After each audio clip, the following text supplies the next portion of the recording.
looking at this Cardinals team. So Monti Ossenfort and Jonathan Gannon, did they get it right in your opinion? Yeah, I mean, you got to grade on a curve. And I don't say that jokingly. Like, I think any move outside of running it back from last year would have been a win. And I think this is the biggest win here is Michael Bidwell, because what he's done up until this point is the antithesis of what he's done since removing Steve Keim and Cliff Kingsbury from post. So if he's really talking about changing things, I've been calling it Arizona Cardinals 2.0.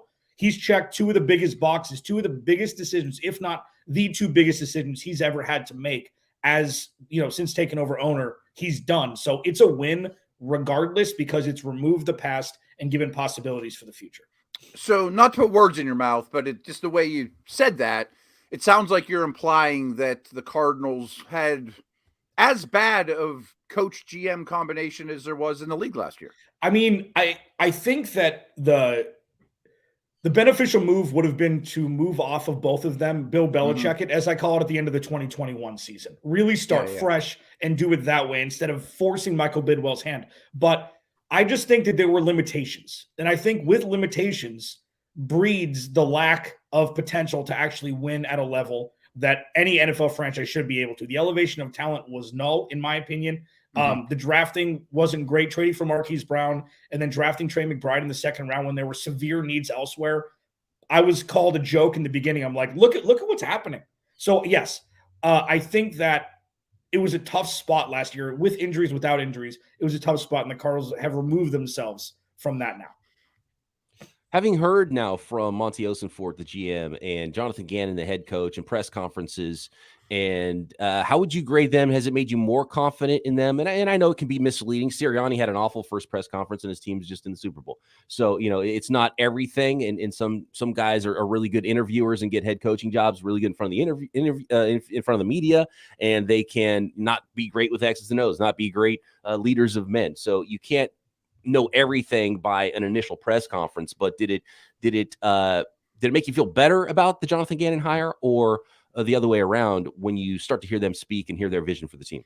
Yeah, I mean, he knocked it out of the park. And I think that was obvious because he is a raw guy. He's Dan Campbell much more than he is Cliff Kingsbury, which is great. And I've compared Dan Campbell to what the Arizona Cardinals need, regardless of win-loss record. What Dan Campbell has done in Detroit is completely revamp everything that's happened over the last 50 years in Detroit. And it's fun and it's exciting and the fans are bought in. That's exactly what the Cardinals need injected into their bloodstream. So yes, Jonathan Gannon won the press conference, and there were a couple interesting answers that he said that weren't planogram, that weren't spec, that weren't coach speak, that made me think, oh baby, like how can you not get excited for some of the things that he said? So yes, Monti Ossenfort, with his deep scouting background, winning multiple Super Bowls as part of the front office with New England. And then Tennessee didn't necessarily end the way that it started when he was there as AGM, but both of them together are ushering in a new regime that you can't be more excited about as of right now.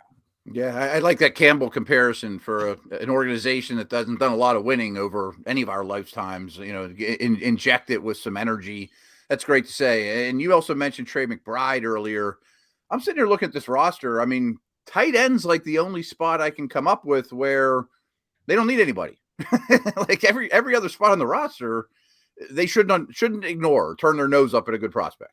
I will add one more on that safety with Budda Baker, because Jalen Thompson is now going to become a household name as the backup dancer or 1A. He just got a contract extension, very team friendly. I think it was under $30 million for 3 years. Him out of Wazoo and Budda Baker out of Washington have really just solidified. They're the only pillars on defense, as I call it, solidified set and forget defensive players the Arizona Cardinals have under contract for 2023. But you think any other positions on the table, in round 2, round 3, whatever. There needs to be player development, massive, because if you look at the defensive side of the ball, and you're right about tight end, Trey McBride, Zach Ertz for the next 5 years or 7 years, overlapping in whatever way it's going to happen. That's another one, but I think more of an impactful would be safety. But you look at the defensive side of the ball, Zaven Collins, Isaiah Simmons, Byron Murphy, Zach Allen, Cam Thomas, Myjai Sanders. There's so much incredible talent that just needs the molding, that needs the clay thing to turn on. And for somebody just to mold that talent into what will be very inexpensive play for a while now, aside from Byron Murphy and Zach Allen who are in contract years. But there's more talent than what the roster jumps out to you at this point. It just needs coaching. Yeah, makes sense. Even quarterback? You didn't mention quarterback as a position that the Cardinals. Oh, yeah. Well, see, and well, this something has to happen there. Yeah. Well, so this is my thing is like, I don't include quarterback in any conversation with personnel until like the only uncomfortable conversation I haven't had to have, thank you, Brian Peacock, is if this year, but the thing is, if Kyler Murray misses 4 games and they start 0-4, or he misses 7 games and they start 1-6, we're putting all of these on a back burner until 2024 when he can play a full season.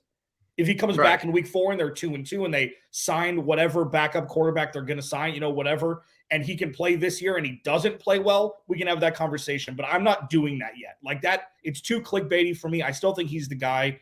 Jonathan Gannon said that they're going to build the offense specifically around him. All that Cliff Kingsbury and Kyler Murray did was a coach who wanted to coach a player since the player was in high school. They put it two together like this is going to work, and it just didn't. So if he can't start the season, though, that's why I did lump quarterback in. You think you just run McCoy back, or do you still think they need to grab somebody from outside the organization? I think they need to grab somebody. Like I think that this is like the reason why Van Joseph didn't get the head coaching job, the reason why Adrian Wilson didn't get the GM job. Everything needs to be outsourced at this point. A complete hard reset. Colt McCoy, if it is Colt McCoy, fine.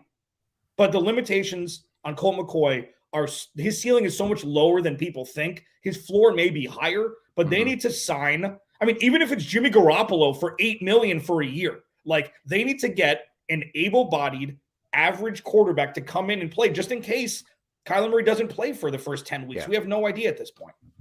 Is there a chance that he doesn't play at all? Like, what is there a better timeline now that we're further away from that injury? Well, I mean, we saw the video, his Instagram video of him doing pretty good workouts for a guy that just had surgery not a month ago. So ACL's tough. Like, I don't compare him to Darren Sproles a lot, but it's like Darren Sproles was like 98% muscle, never got hurt. San Diego, whatever. And then he tore his ACL with New Orleans, I think, and then came back. Like, stature doesn't matter with recovery. And I don't think people like Josh Allen would recover faster than Kyler Murray. That's not true. It just depends on pain tolerance. It depends on how he reacts to treatment. And we don't know. It could be 4 weeks. It could be all year. Like at this point, putting a pinpoint on one, I think would be a fool's errand, at least this early. I hate talking about injuries. I'm not a doctor, obviously, right? But I have been around around a while, and I do think elite athletes heal quicker and better than others. And of course, everyone in the NFL is an elite athlete, but he's an elite athlete amongst elite athletes. Yeah. And Adrian Peterson ruined it for everybody. Like we wouldn't even be having this conversation if Adrian Peterson didn't come back in 6 months.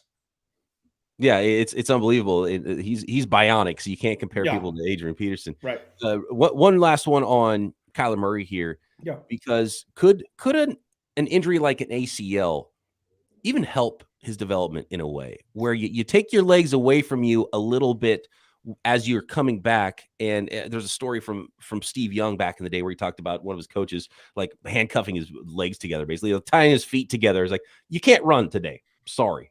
Figure it out otherwise. Is that something that could help maybe someone like Kyler Murray, and then you add his legs on top of, just a little bit more development there, maybe a little change. You're getting a little older, new head coach, a little skewed perspective on life even, and what's funny is I saw a video of him working out and hugging it up with Jonathan Gannon at the facility, and he was right on the bike. And you're right, he was pretty furious on the bike.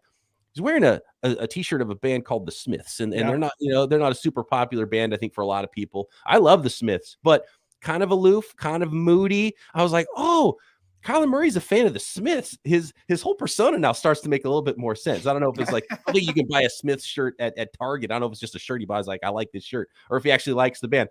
But like, I know a lot of friends. I have a lot of friends that love the Smiths, and I was like, oh, I totally get who Kyler Murray is now if he's a huge Smiths fan. He's full of surprises, that rascal. He's full of surprises. No, but back to your question about him running the ball, like ideally they shore up the offensive line. He has a second and a half more in the pocket, and he can call an offense and run plays in an offense that isn't wide receiver screens or go routes on 3rd and 8. Like he gets knocked a lot for his middle of the field passing, mid-range passing. There wasn't a whole lot of that in this offense. Like it was either deep shots, short dink and dunk. And I don't know if that's because Cliff didn't believe in him. I don't know if that's because he didn't have a lot of time, especially last year, but something is going to come out of this year with Kyler Murray and a new OC, a new defensive-minded head coach who said very interestingly, I'm paraphrasing, we're going to run an offense that caters most to Kyler Murray, but he's like, he's a GM head coach, Jonathan Gannon, and the Cardinals haven't had that. We don't even know if he's going to call the defense yet. He's going to be a throwback. I'm the head coach of this team, but I may not have any hand in actual play calling, which is so novel now when that's what it always was. So with Kyler, like, he's a work in progress still, and I get a lot of flack for that because he's going into year 5. But if we can go with the rule of the front of the line, in front of the line of scrimmage is lava, I'm good with that. Keep him behind the line of scrimmage as much as possible. Have his legs be a nice to have, not a need to have to run the offense.